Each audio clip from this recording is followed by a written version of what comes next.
I'll be sharing my ordeal with you, so if you have some free time, I hope you'll listen and find some relief. When I returned from a business trip and opened the front door of my home, my wife was suddenly kneeling in the hallway.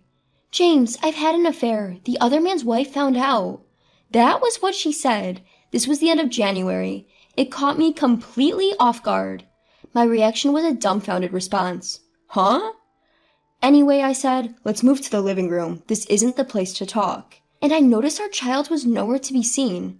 When I asked my wife, she said, "She's at my parents' house." My wife's parents live about a half-hour train ride away.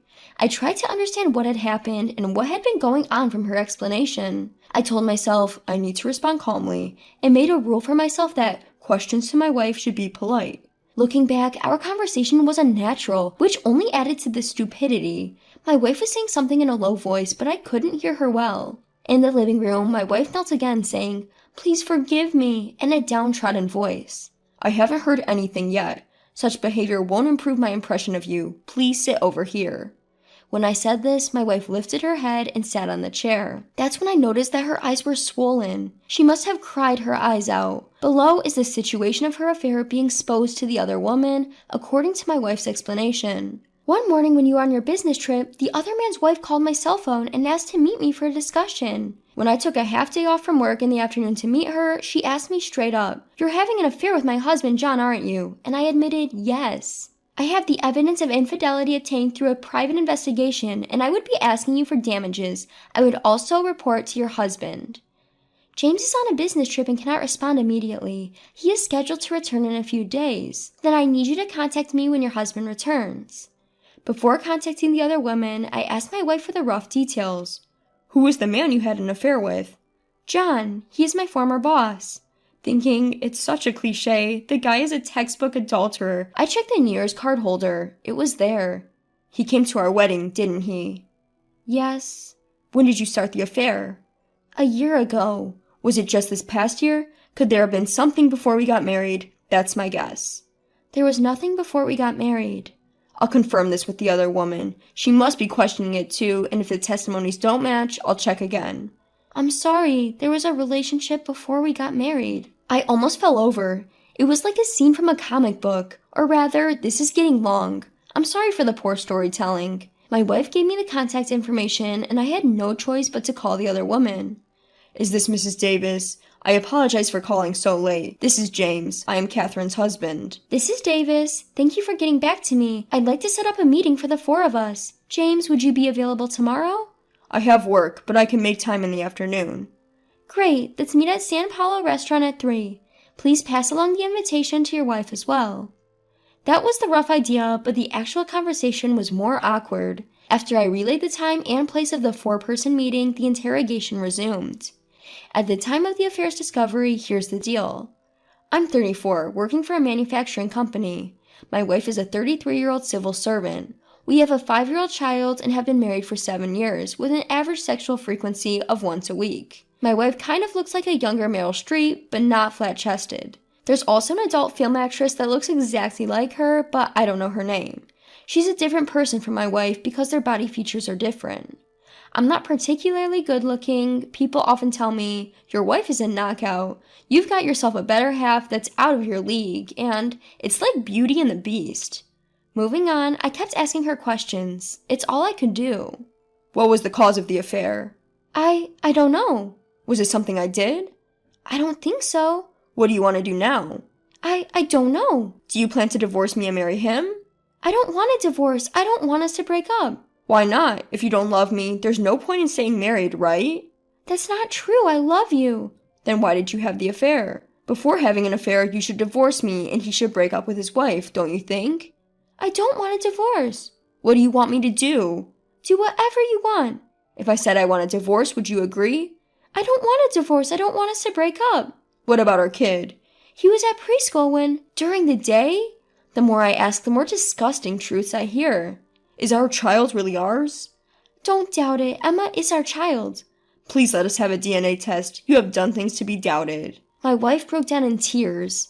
Here's what I learned from her. 1, she had an affair before we got married, but it ended when we decided to get married. 2, she rekindled her affair with her former boss when our child started preschool. 3, they use hotels and, incredibly, our own house for their trysts, for which we are still paying our mortgage. Hearing that they did it in our house, my eyes landed on the small wine cellar. Did you drink some of them? Yes, I'm sorry. I thought the number of bottles seemed fewer. Damn, I should have remembered how many bottles I had. The conversation lasted about 3 hours. I was wiped out. I just want to take a bath and go to sleep.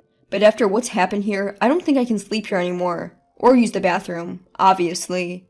I decided to say, I'm leaving now, and started packing. I'll take some clothes, a suit, toiletries, and a sleeping bag.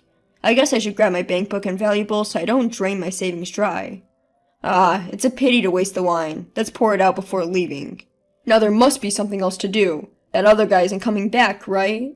Looking back, it's what you think. This was clearly an act of madness. Somehow I had convinced myself I won't be coming back here. My wife pleads, I'm sorry, please don't leave, but I ignored her. No matter what she says, I am resolute in my silence. I don't remember what else she cried out.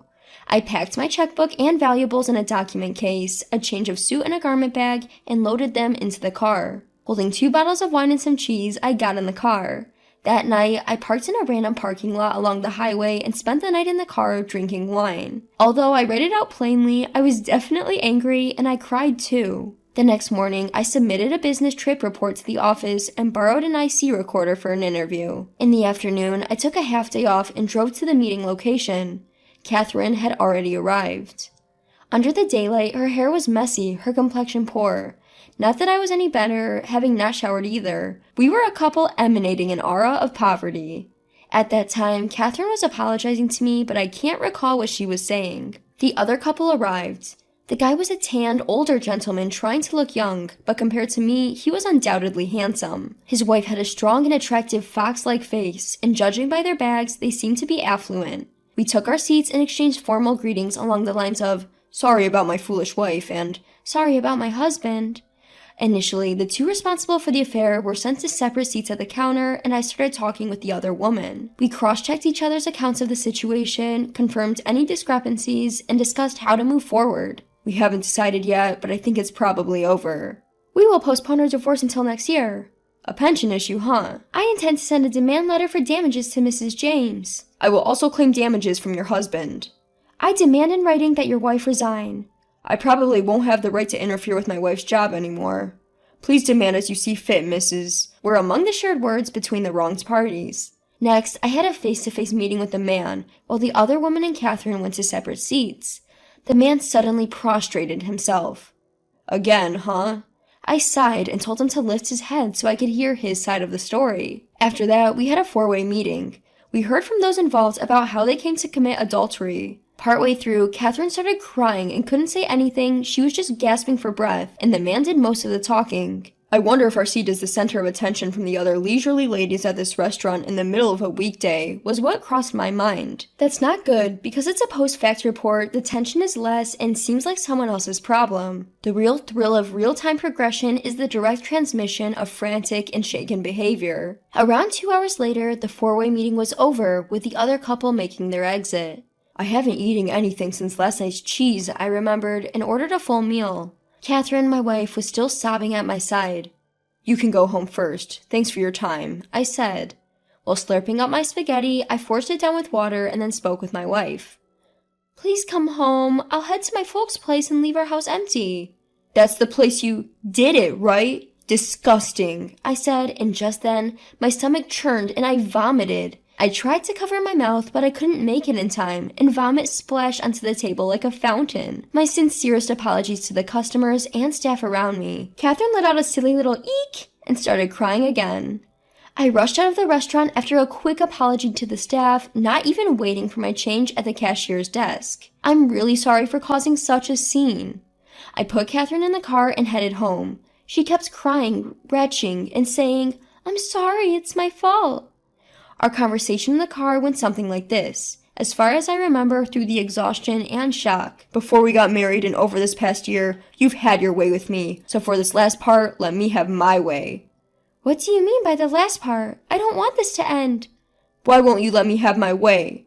I don't want a divorce. Apart from that, you can do whatever you want. Do you want me to keep vomiting my guts out for the rest of my life? I'm sorry, please forgive me. I can't keep this up. This was followed by a ceaseless back and forth that felt like a replay of the previous night.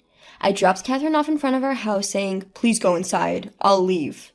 That same day, I visited the cleaning services and a lawyer's office requesting a claim for compensation. I did record our four-way conversation, but there was no need to use it. That week, I spent some time at health spas and occasionally stayed at my office.